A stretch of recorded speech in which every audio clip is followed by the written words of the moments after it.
Bien. Courchevel, c'est de très belles compétitions qui ont eu lieu, qui vont avoir lieu, qui auront lieu. À chaque fois qu'une compétition comme les championnats du monde ou les coupes du monde se déroule à Courchevel, quel héritage garde la station et le domaine?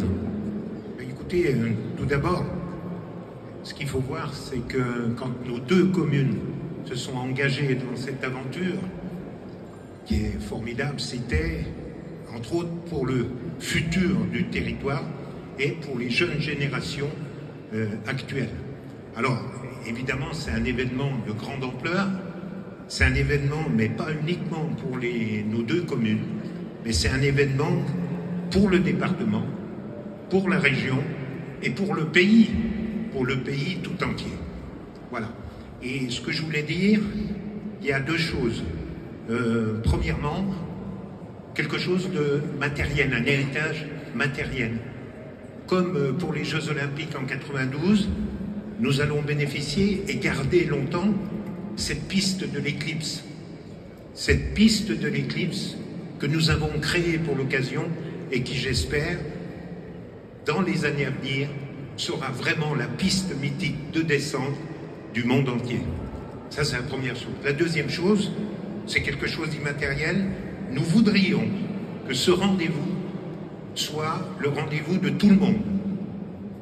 Vraiment, que ceux qui viennent sur les sites, ceux qui regardent les épreuves à la télévision, pour qu'une fois, cette fois, on remette le ski en avant et la montagne en avant, parce qu'on en a grand besoin.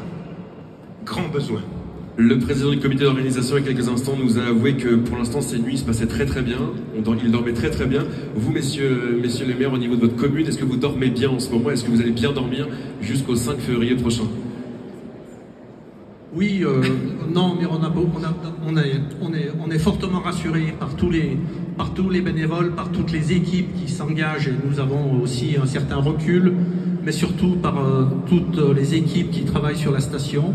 Forcément tout le comité d'organisation, mais tous nos bénévoles, les écoles de ski, les clubs des sports, et surtout on est ravis aussi de faire briller les yeux des enfants dans nos clubs des sports. Et c'est une super fédération, en tout cas cette opération, c'est une super fédération et nous en sommes ravis, mais avec un peu de recul forcément. Le souhait, c'est que ça se passe au mieux, mais on est assez rassuré avec tout le travail qui est fait par nos équipes. Et je voudrais justement profiter pour les remercier. On ne le fait pas assez souvent, mais remercier tous nos bénévoles et tous les gens qui s'engagent dans cette grande manifestation. Alors, moi j'allais dire, un maire, ça ne dort pas beaucoup. Surtout par rapport à ce qui vient de se passer dans les 2 ans qui ont été très difficiles. Hein. On ne va pas revenir dessus, mais particulièrement pour la montagne, la saison blanche, c'est quelque chose qu'on n'avait jamais vécu, c'est quelque chose qu'on n'avait jamais imaginé, et pourtant c'est arrivé. Donc aujourd'hui, on veut réellement réussir cet événement, on veut vraiment montrer au monde entier, je me répète, mais que le ski est bien là et qu'il sera encore là pour de nombreuses années. Thierry Monin, maire des Alus pour la station Méribel, et Jean-Yves Pachot pour la station de Courchevel, que je vous demande d'applaudir. Merci messieurs, vous pouvez quitter la scène. Merci à vous deux. Accueillir des mondiaux, c'est